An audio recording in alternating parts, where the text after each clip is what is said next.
Yung mayong takna sa kaudtuhon. Sakto alas 12 in punto sa kaudtuhon. So magandang tanghali sa lahat mga kapatid. Sa mga nasa tanghali, kung gabi, magandang araw sa lahat. Salamat sa mga nandito. So simula na po tayo mga kapatid para tapos din ng maaga. Gandang tanghali, bro. At sa Oh, tatanan. Magandang tanghali dyan, bro. Sa mga mainit, kapatid. mainit nga kaudtuhon sa tanan. Opening prayer ta mga igsoon para sa ating pagsisimula. Dakilang Ama, makapangyarihan sa lahat, Elohim ng aming mga ninuno, El Abraham, Elias, Kakilya ako. Muli Ama, sa pagtitipong ito, kami ay humingi sa iyong patnubay, yung banal na espiritu ang kikilos sa aming kalagitnaan, sa aming mga pagbulay-bulay, mga pagnininang sa iyong mga paglininang sa iyong mga salita, Ama, sa sinulat ng iyong mga lingkod ang unang panahon, sa mga paggabay sa buhay ng mga mamamayan sa pamamagitan ng aklat na Biblia upang magiging patuloy na guidance sa amin ang spiritual na pamumuhay nila noon. Hingin namin na kumilos ka sa aming kalagitnaan. Sa gayon ay maintindihan namin ang lubusan, patas at makatarungang interpretasyon ang magiging lilitaw sa aming kalagitnaan at magiging effective ito na kaunawaan sa amin habang kami ay patuloy na nagsisikap na mamumuhay sa iyong kalooban. Lahat ng ito ay aming inihiling sa dakilang pangalan mo.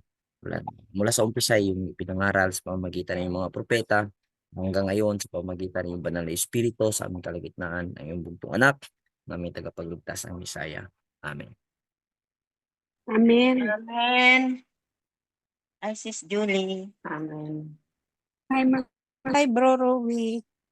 Magandang tanghali, sis Julie, sis Biro, sis Ann, sis Gina. Sino pa nandito? Pito lang tayo, no? Brother Kuan. Bro Jason. May unto dia, bro Jason. Sabi ni sis Mary Anne. Dito to bro. Kana sakto yung paniud to. Okay, magsugod ta. Itong Bible study, may son, ang topic, ang kuan. Kana timbangan. So, may Tagalog ang timbangan. Timbangan manggaran siguro gihapon. Timbangan gamon. Timbangan, Wait. bro. Wait, English na to. Yeah. They're still out there in Murray, but much better than what we saw from their Tama ron dapit. Di dito to.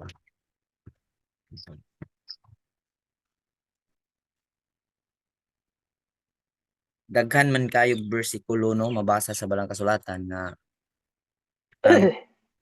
ang timbangan nga dili yung timbangan na hindi patas, yung hindi yung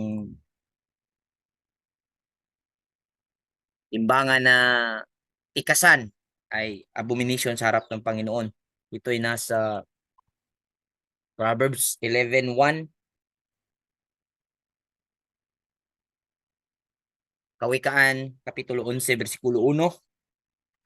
Ito po sinabi sa Bisaya at si Sis Julie kung may Tagalog. Sundan mo lang sa iyong Tagalog na version sis kung mayroon kang Tagalog dyan.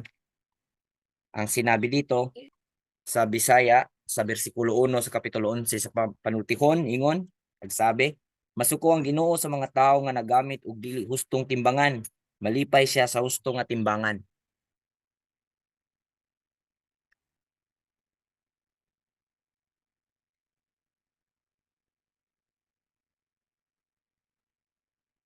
Itong timbangan na tinutukoy sa Biblia ay hindi lamang ito diretsong tumutukoy sa timbangang literal na ginagamit sa mga palengke o sa mga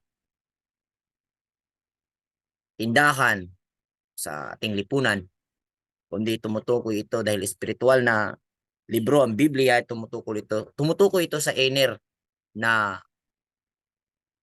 katayuan o sa aspect, sa inner aspect ng bawat isa sa atin. Dahil originally, pag sinabing timbangan, kung ating sundan, ating tingnan kung saan ito nagmumula, ay nagmumula ito sa inner ng tao.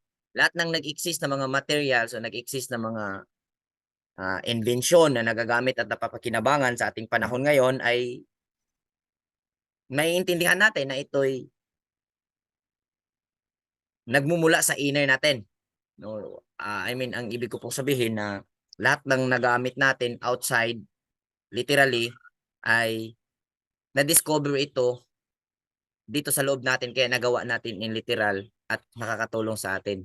Amin po ba? So, ganyan po kumikilos at nagpo-provide ang Panginoon sa pangangailangan ng tao sa pamamagitan ng karunungan na nasa sa bawat isa sa atin. Ito'y hindi na mahirap intindihin sa atin dahil nasa pag-aaral tayo ng ating spiritual na katayuan o sa spiritual na aspect ng bawat isa sa atin. Amin po ba? Namo diha. Amen, Amen, bro. bro. Okay, so Amen. timbangan po ang ating pag-uusapan at diretso na po na ating i-refer, ating i-consider yung timbangan na tinutukoy ng Biblia na kung saan kinamumuhian ng Panginoon ang gumagamit ng yung bang nanlalamang ay ito po'y tumutukoy sa kabuuhang paggamit ng ating common sense. Amin po ba? Amen. Gets niyo po ba? So pag sinabing timbangan, tumutukoy po ito sa kabuuhang paggamit natin sa ating common sense, sa ating kakayahan, sa ating capacity. Dahil ito po yung pinaka masasabi kong kabuuhang pinaka-ultimate na tulong o pinaka-ultimate na pinagkatiwala ng Panginoon sa atin itong buong capacity natin. So, nandito po yung ating isipan, nandito po yung ating damdamin at nandito po yung ating lakas. So, ako'y naniniwala na sa pamamagitan ng tatlong ito ay dito po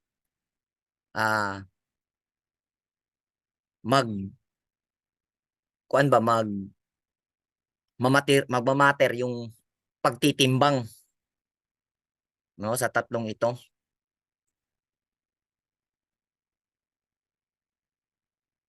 So, tumutukoy ang Proverbs chapter 11 verse 1, tumutukoy po ito sa kung paano tayo gumamit ng ating isipan, kung paano po tayo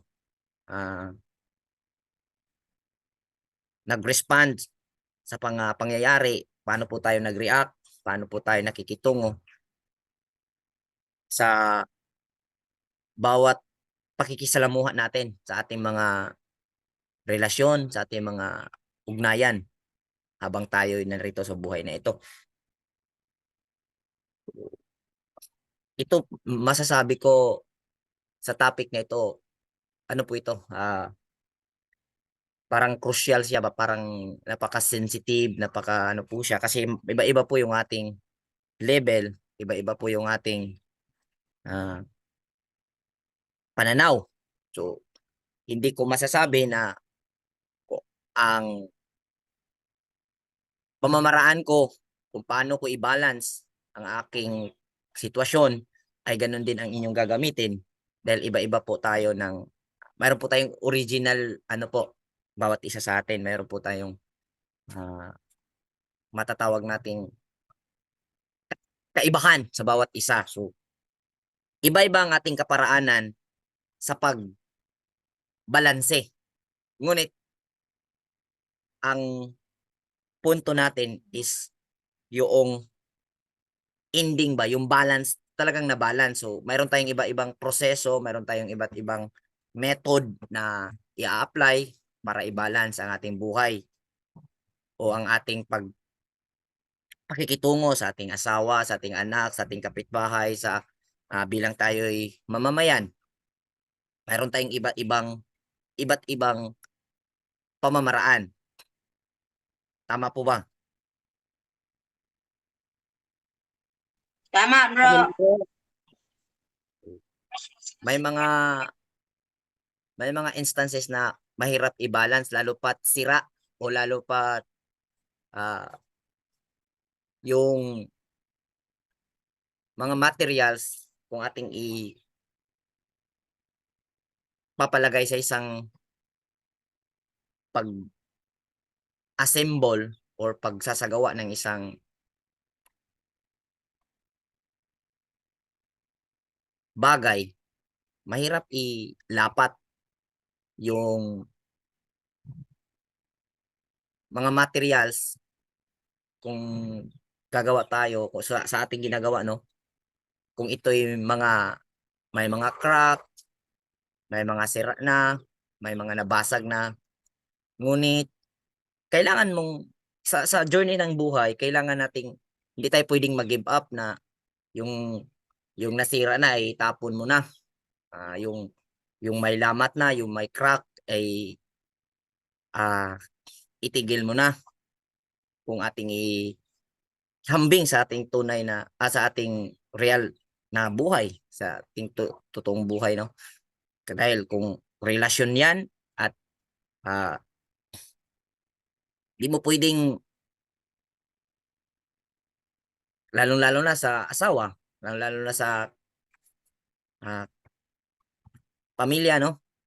Kung kayo nag-away, consider natin na lamat 'yon o crack or kung ating ihahambing sa isang material, kung ikay mag-a-assemble ng isang bagay o isang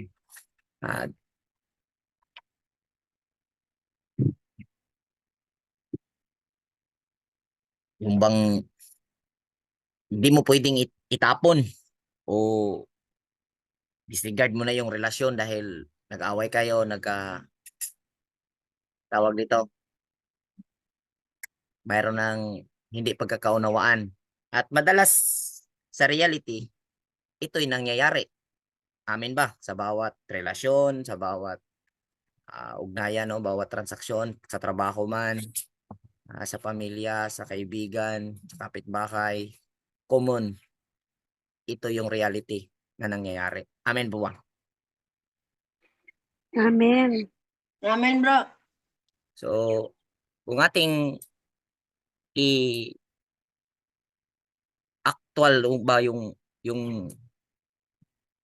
yung materials na nandun ay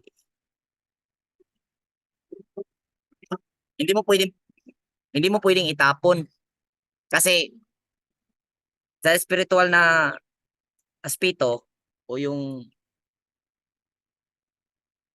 ganong sitwasyon, masabi mo mang itapon yun, no? Itapon mo na yan, yung pamamaraan na yan, pero talagang naaalala mo. So, ang tunay na nangyayari sa relasyon ay hindi talaga matatapon o hindi papalitan. Ang kayang gawin natin is i-balance. Amen ba? Amen. Kontrolin, Brad.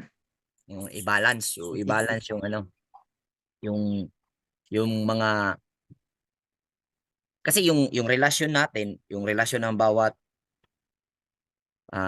ugnayan, no? Bawat transaksyon eh di mo pwedeng kanang ilabay na to ba, di pwedeng i-disregard na kay kung sa totoong buhay, kung nagpapahalaga ka, di mo pwedeng itapon yun, no? Kasi pag itapon mo yun, magiging ano yung babag ug sa Bisaya pamahawang to dito nga dapit, kung sa Bisaya pamahawang siya, ambot sa Tagalog anang mahawang. O kung ating titingnan ang pangyayari, no, reality sa buhay, sa spiritual na pag-aaral ay ayusin talaga. So ang pag-aayos ay mangyayari sa pamamagitan ng balance, pagbabalance, tulad ng mga pagsasagawa ng construction ba, no, sa mga architect. yung mga design, no? Minsan may mga nasira na tiles, nasira na mga materials na yun ang gagamitin o minsan pa nga kung kulang yung nasira, yung mga basag, may mga good ano pa materyales na babasagin para isama doon. Pero ang kalalabasan ay magiging mas maganda, artistic siya at mas ano siya, mas comfortable sa tingnan, no? Mas minsan pa nga mas maganda tingnan yung basag-basag na naging design o naging balanse pagkakalagay kaysa doon sa iskinado na mga materials na nailapat doon sa ginagawang gusali o anuman. So, ganon din ang reality ng buhay. So may mga pagkakataon na nasira at nagkaroon ng hindi pagkakaunawaan, pero kung ipapairal yung tamang paggamit ng ng timbangan, ito po tumutukoy sa ating analisasyon, tumutukoy po ito sa ating common sense, no? Kung i-balance yung paano mag-response, paano magkikitungo, paano i-handle yung sitwasyon. Parang matutulad sa isang construction o isang ginagawa na yung mga biyak-biyak na tiles o mga biyak-biyak na materials ay nagiging naiplastada ng maganda at naging balanse yung pagkakalagay sa mga dulo niya, sa mga sa mga matutulis na kanto, no? At nagiging mas elegante, no? Ganon din ang reality ng buhay kung nalampasan ang mga hindi pagkakaunawaan at inayos, no? Kasi may mga sinabing na nagiging okay pero hindi talaga tunay na nabalanse. Kumbaga naipon lang at ang possible na magiging kinabukasan ng ganong relasyon ay magiging mawawasak. Masisira talaga. Amen ba? So, ayusin sa pamamagitan ng balanse na balanse na timbangan. So, ang timbangan na tinutukoy ay ang ating common sense. So, check natin ngayon, mga kapatid, no? Sa bawat isa sa atin, i-check natin yung quality ng ating common sense, ng ating timbangan, no? At tanging ang Diyos at ikaw ang nakakaalam kung ano na ang quality. Marami sa tao, madalas sa atin, nagiging ano ba tawag nito, parang psychologist, no?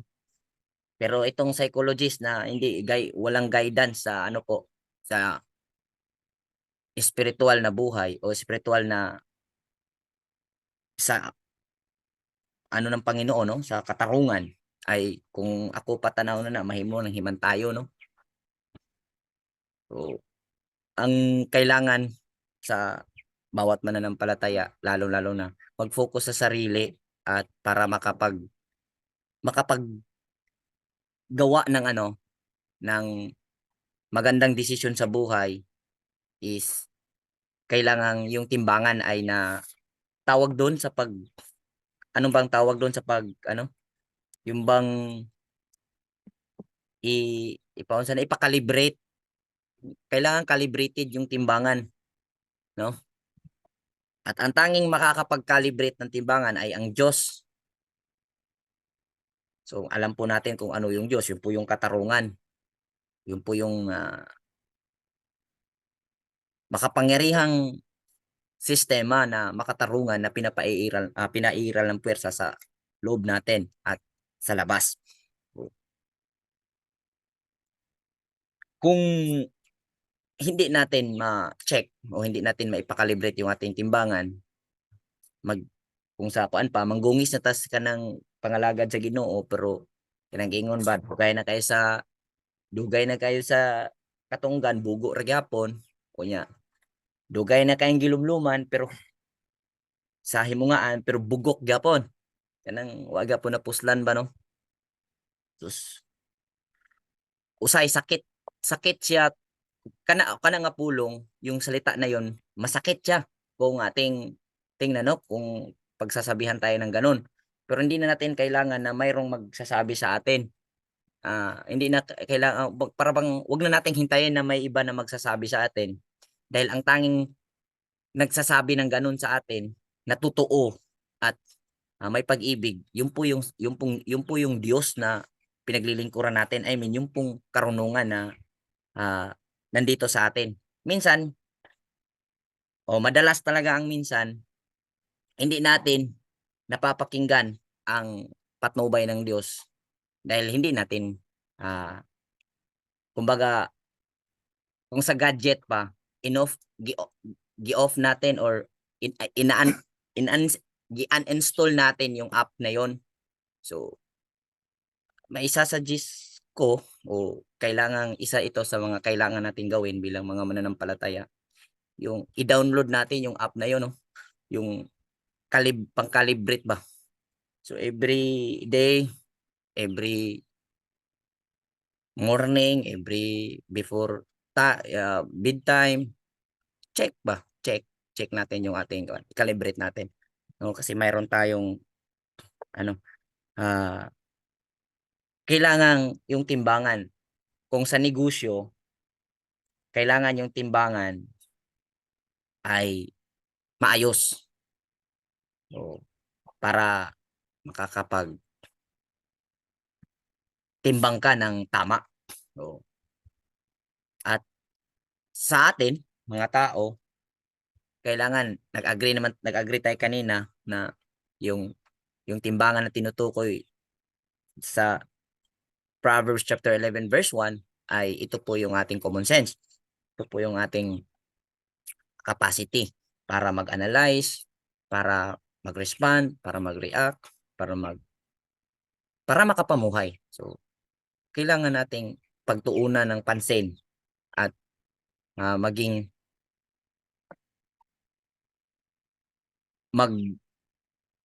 magbigay atensyon dito sa nasabing calibration. So, kung naka-tune in naman tayo sa paglilingkod sa Diyos, andyan na po yung andyan po yung ating desire. Lahat amen po ba?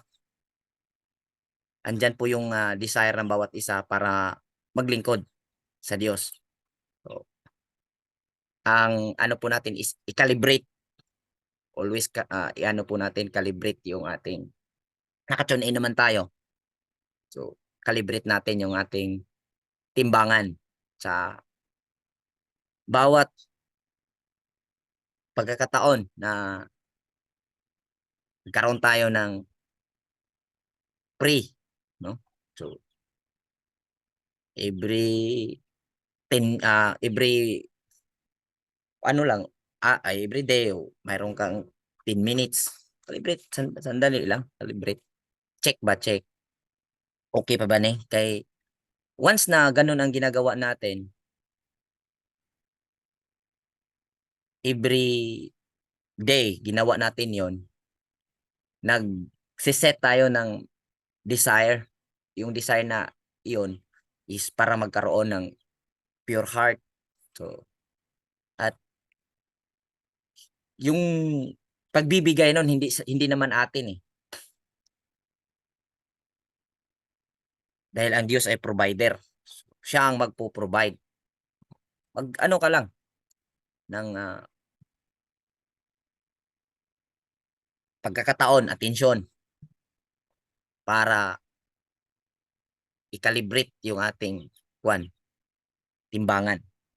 Kay ingon pa diya sabi pa sa Ecclesiastes, mga ngaral po sa Tagalog, Ecclesiastes 3 verse 1 hanggang 8, lahat ng nangyayari ay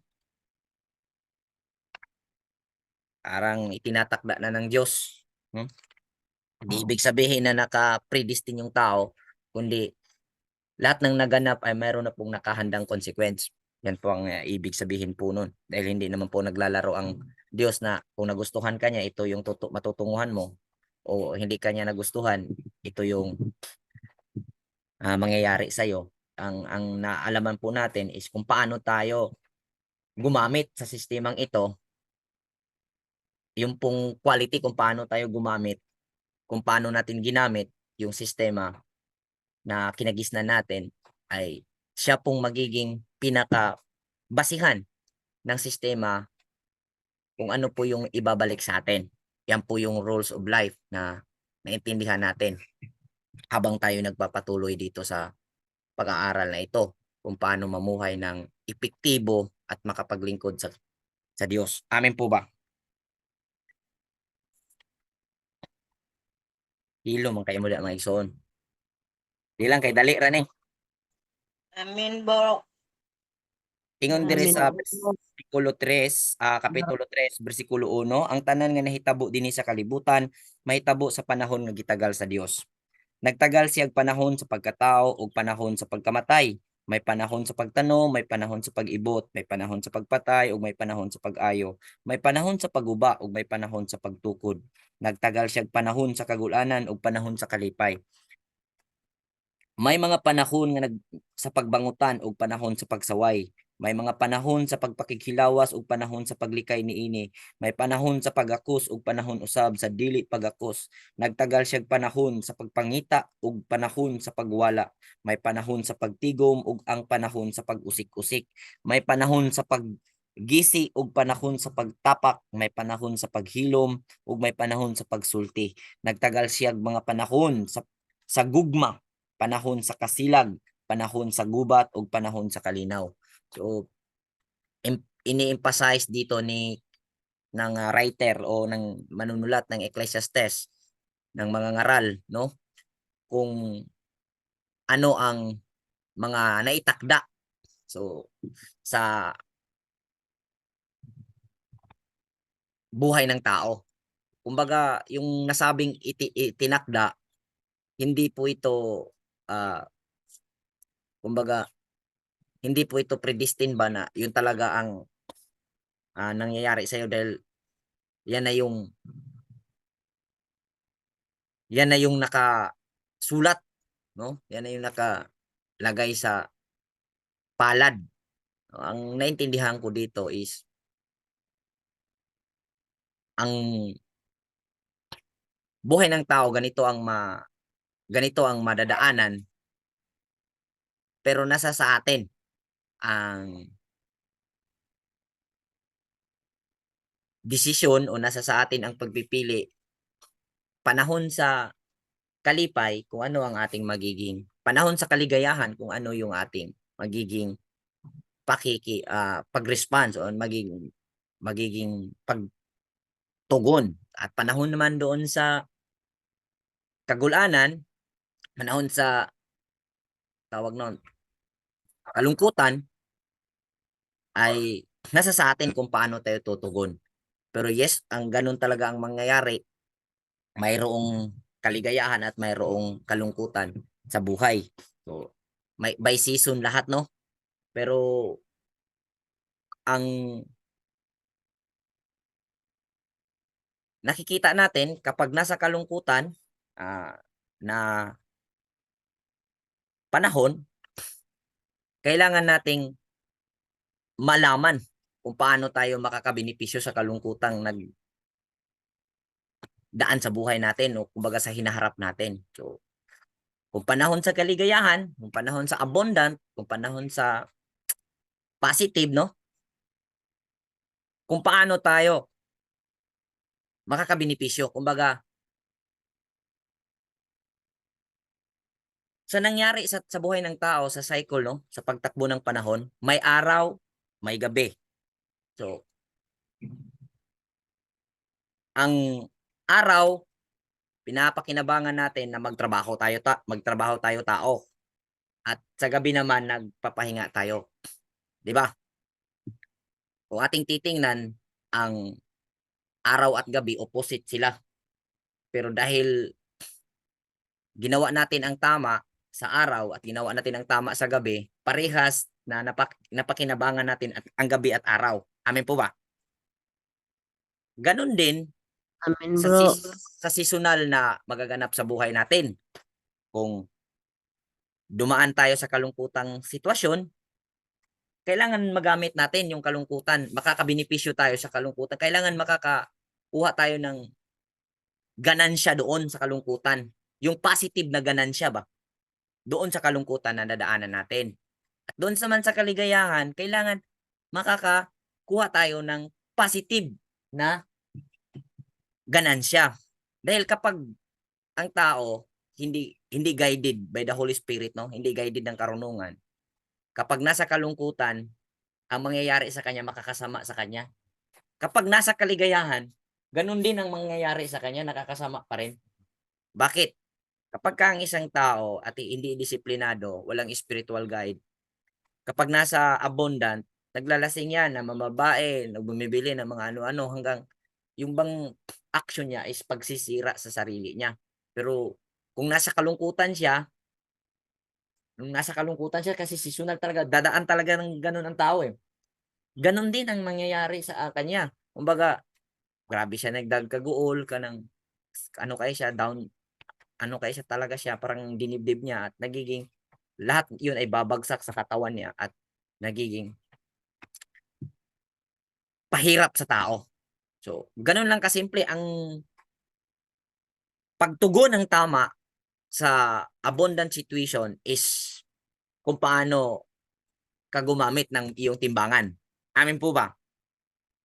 So, ganun po kahalaga ang timbangan spiritually, no? Yung ating common sense, kung ano po ang quality nito.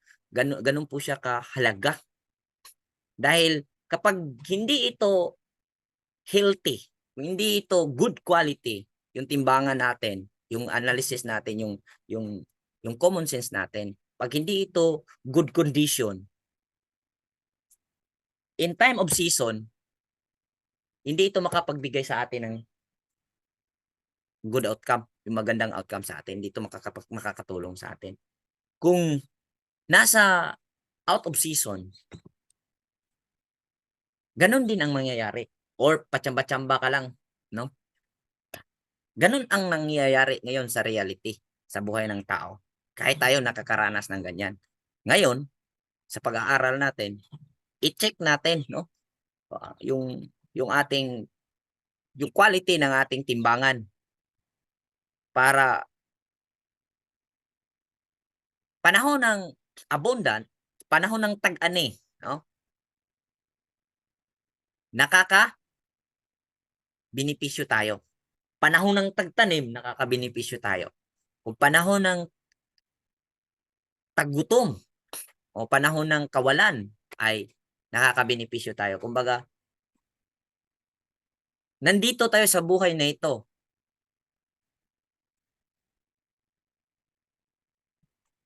para i-balance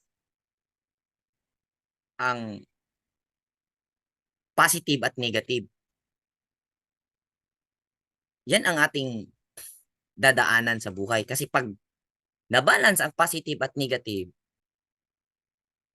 patuloy na lalago ang tao. Amen ba? Kaya may mga verses na sinasabi panahon ni Jesus Christ, seek ye first the kingdom. Yan po ay Matthew 6 verse 33. Common, very common na verse po ito na hanapin ang kaharian ng Diyos at ang lahat ng bagay ay dadagdag, no? So alam po natin na ang kaharian ng Diyos, sinabi sa Lucas, nasa sa atin. So ako'y naniniwala na ang tinutukoy ni Jesus Christ habang sinasabi niya ito ay ang pagbalanse. Yung pagbalanse sa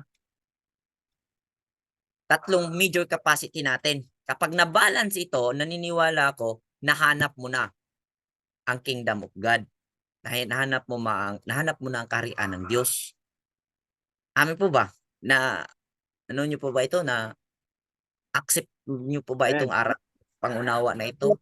Matanggap mo niyo po ba ito na kapag na-i-balance natin ang ating three major capacity sa ating ating pagkatao ba, no? Nahanap mo na o nahanap na natin ang kaharian ng Diyos. Kasi pag nasa balance na buhay tayo, totoo po yun na ang lahat ng bagay ay idadagdag. Amin po ba? So kung busy ka ngayon sa pag-achieve sa mga bagay, sa goal, mga pangarap, no? Isabay mo na. Isabay na natin yung pag-calibrate. Kasi naka-tune in naman tayo kay andito naman tayo, no? Nasa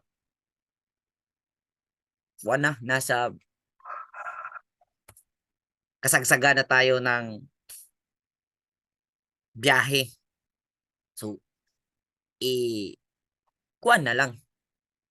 Kung sa storya pa, kung maligo ka para di ka subawan, tagbaw panglugod na lang jud. Kung mga lagat tas Ginoo magtinarong na lang yun, di ba?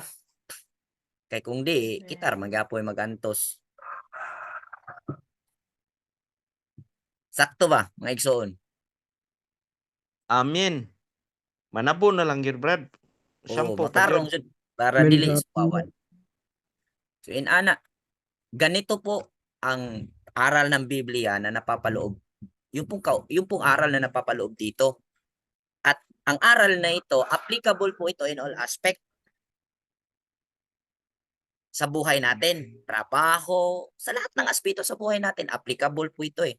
Balance. So, hanapin mo ang kaharian ng Diyos at ang pag nahanap mo ito, ay yung kanyang matuwid, sunod. Kung na-balance na natin, yung pagkamatuwid at all these things, maidagdag daw. So, kung hilig kag eksperimento, kung mahilig ka mag-experiment, no? Ngayon, mananampalataya ka man, ito naisulat at nailapat natin ang tamang pangunawa. Ngayon, subukan natin, no? Wala mang mawawala. At kapag naranasan natin yung ipinangako, hayahay ang buhay natin. Amen ba? Balance na gyud mga igsoon.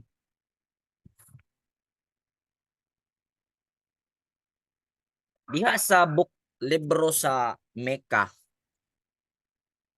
sa Mikyas ni sa Bisaya, muukab mo Biblia diha mga Bisaya. Libro sa Mikyas, Mecca yata to sa Tagalog. Kapitulo 6, versikulo 6 hanggang versikulo 8. Ganito po yung sinabi sa Bisaya. Ulitin ko po. Aklat ng Mika, Tagalog, sa Tagalog. Kapitulo 6, versikulo 6 hanggang versikulo 8. Bisaya version, ganito po ang sinabi. Unsa may angay kung ihalad sa Ginoo, inigsimba ko kaniya.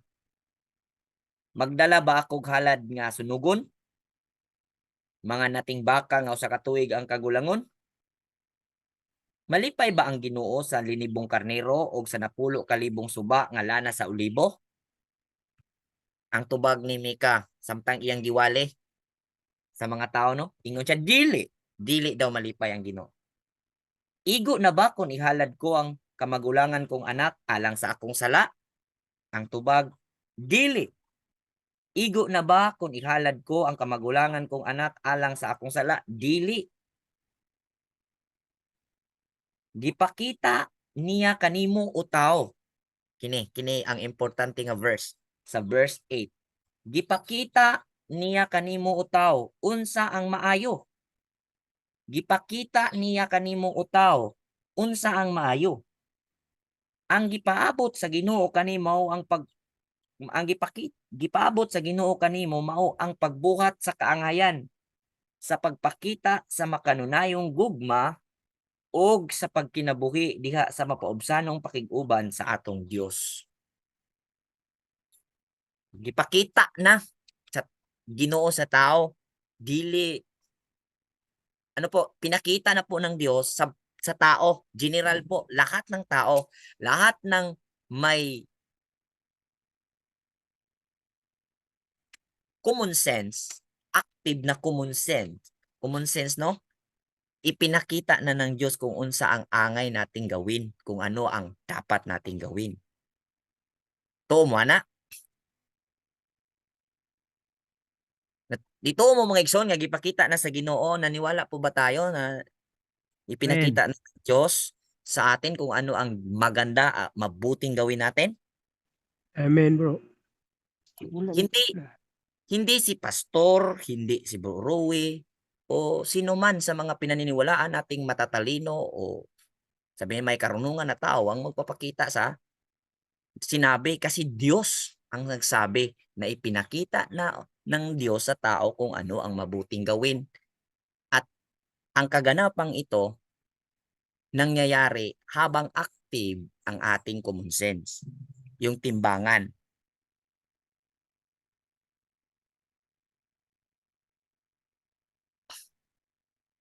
Kaya sa panahon ni Mika, nagiging katanungan din yung mga inialay na handog. Dahil ang na ipagpatuloy na kultura yung mga pagsasagawa ng seremonya, ngunit yung espiritual na pinatutungkulan noon ay nawawala na sa kanila. Kaya minabuti na ba na nilinaw, ipinakita na ng Diyos sa tao kung ano ang mabuting gawin. Ipinakita na, at yun ay nangyayari o naganap sa bawat individual sa pamamagitan ng active na common sense natin. At ang nangyari sa atin, hindi natin kumbaga inalis yung mga virus, kung ating iano sa cellphone, no, sa ating gadget, hindi natin inalis yung mga maraming nag-notify dyan sa ating isipan. Kung kaya, mahina na yung ating common sense. Bakit nasabing hindi inalis? Dahil hindi kinakalibrate everyday. No? Kay busy man. Busy sa mga dili importante. Tinuod dili. Tama po ba? Busy tayo sa hindi importante. Yung pinaka-importante ay nakaligtaan. Kapag ang ating timbangan ay palaging malinis,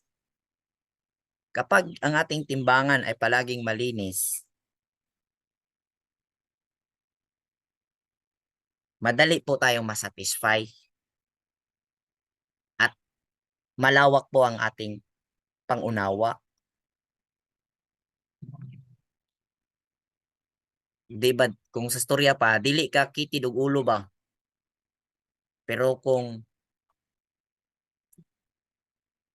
hindi malinis yung ating common sense,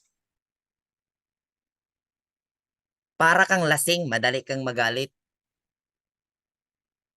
madali kang mapikon, at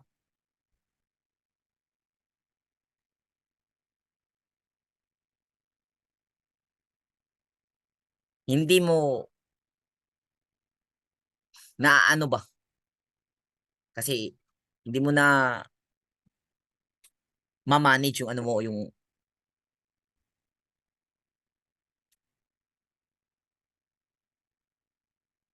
may mga bigla-bigla na lang dumating sa isipan mo.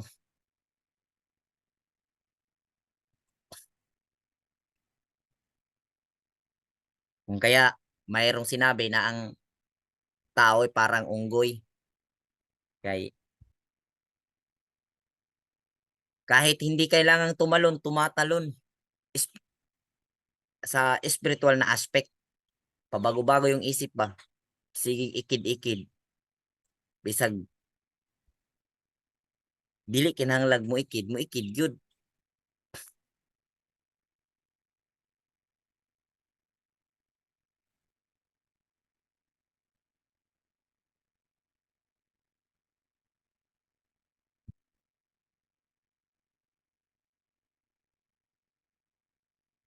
Sa Proverbs 16 verse 11,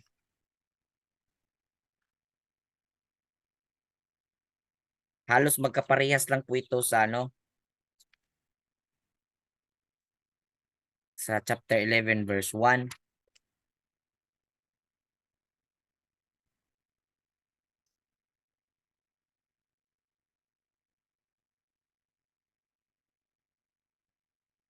Ito po yung sinabi sa Kawikaan Kapitulo 16 versikulo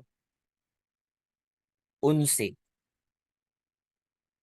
Gusto sa Ginoo ang husto nga timbangan ug sukdanan, ug ang tanang pagbaligya mahisubay sa kaangayan.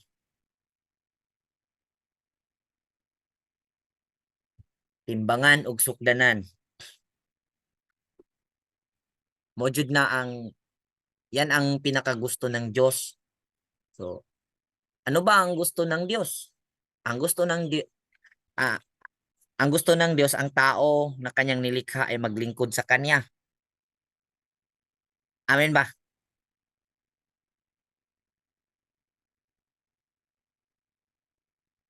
Amen. Na ranasan naman siguro ng bawat isa, yung bang may mga pagkakataon sa buhay natin na may nangangailangan na talaga ng tulong ba? Na sa time na iyon, hindi na talaga kaya.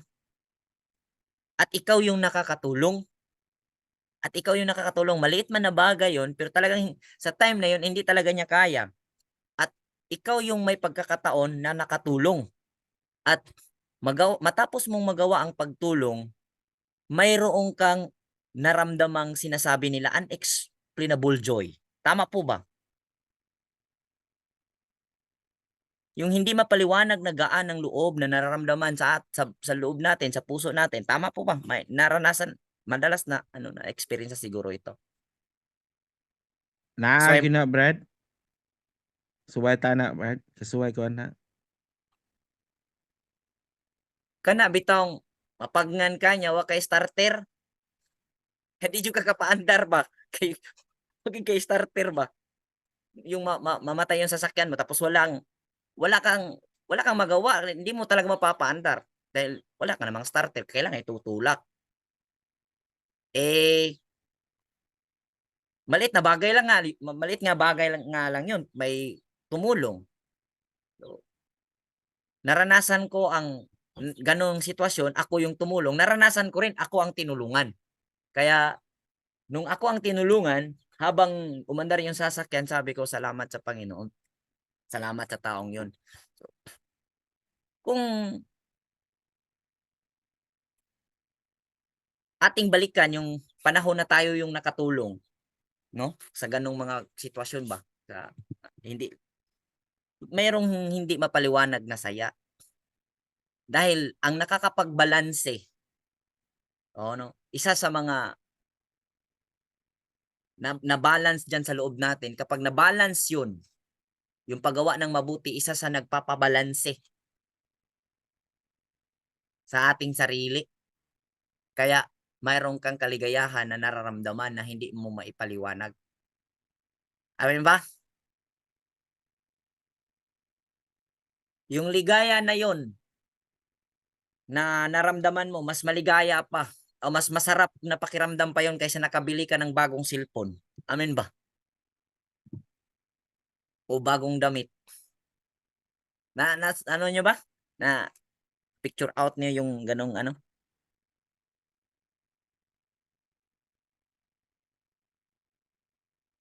Tama po.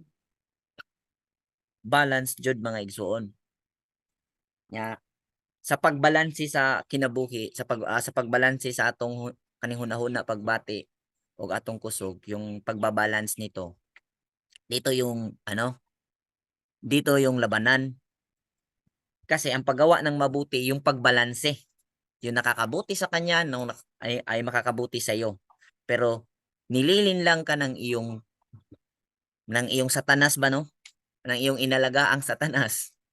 Ng ating inaalagaang pride, no? Na kapag ka gumamit ka sa balancing pakikitungo o sa patas na pakikitungo, at katarungan na pakikitungo, sasabihin sa satanas sa iyo na yung satanas mo mismo ba, no? Yung inalagaan mo, inalagaan natin.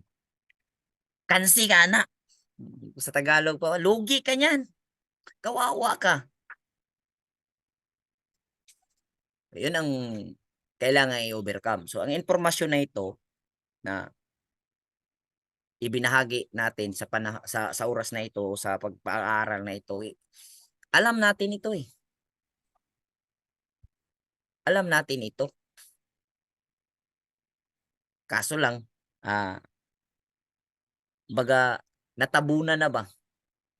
Nasulat na ito, nasulat na ito sa ating mga puso. Kumbaga, yung pagtatalakay na ito, andyan, kung naintindihan nyo ngayon, kung naintindihan ng bawat nandito, ang topic na ito, confirm na yung aral na ito ay nandyan na sa mga puso ng bawat isa sa atin. At binuksan mo. Pero kung hindi mo naunawaan, hindi mo binuksan kasi. Kasi lahat ng aral, sabi sa Jeremiah 31, verse 30, isusulat niya daw sa puso eh. Ang kanyang kautusan.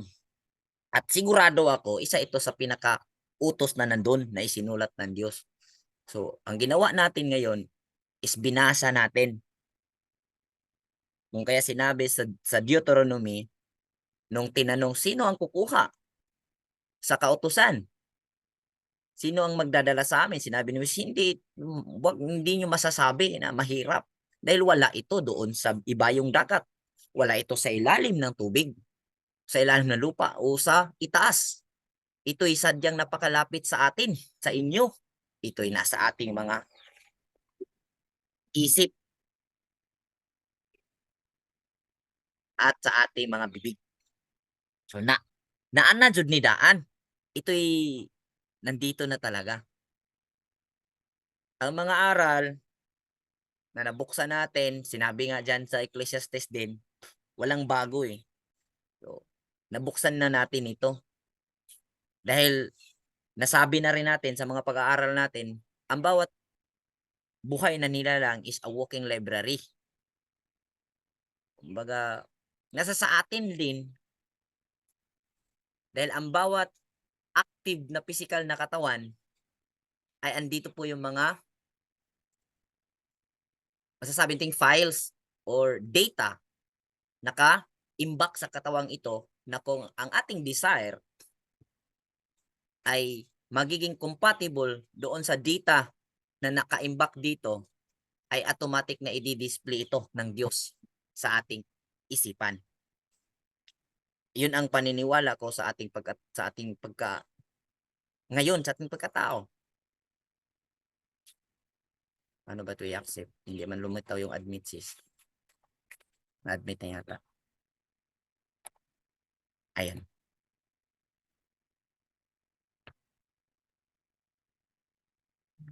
So, ganun lang mga kapatid, no?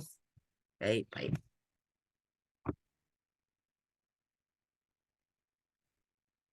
Sa Philippians 4 verse 8. Philippians Kapitulo 4, versikulo 8.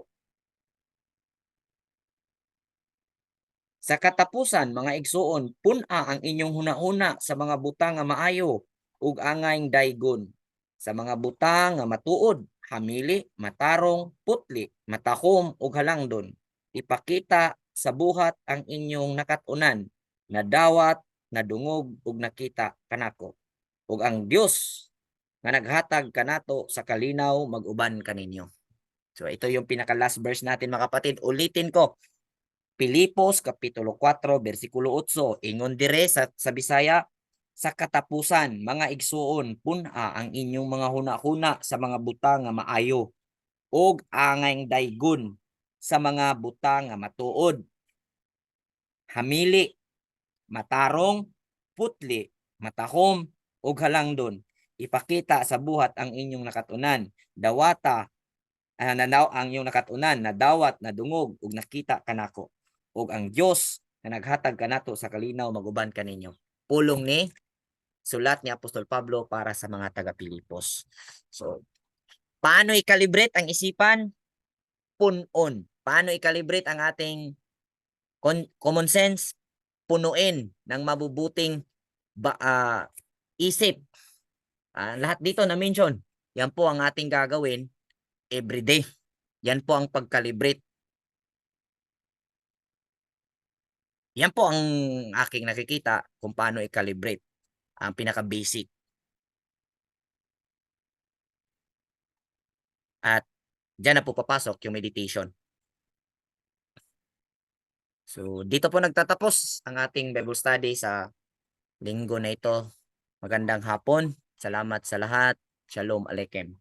At bago tayo mag-question, kung mayroon kayong katanungan o mayroon kayong dadagdag, ano ko na po yung closing prayer dahil maya-maya po may gagawin na po ako.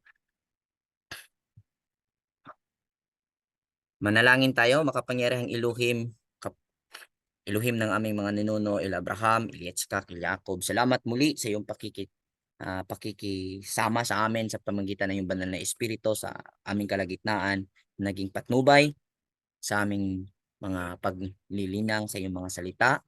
Ama, lubos ang aming kaligayahan, kagalakan na may mga ganitong topic na lutang sa aming mga kaisipan.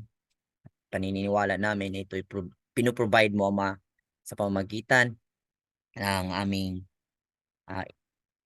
inilagay na desire dito sa aming paglilingkod sa iyo. Salamat, Ama, at hindi mo kami pinapabayaan at patuloy na ibinigay mo ang iyong guidance sa pamamagitan ng iyong bugtong anak, ang aming tagapagligtas, ang Misaya. Amen. Okay, Amen.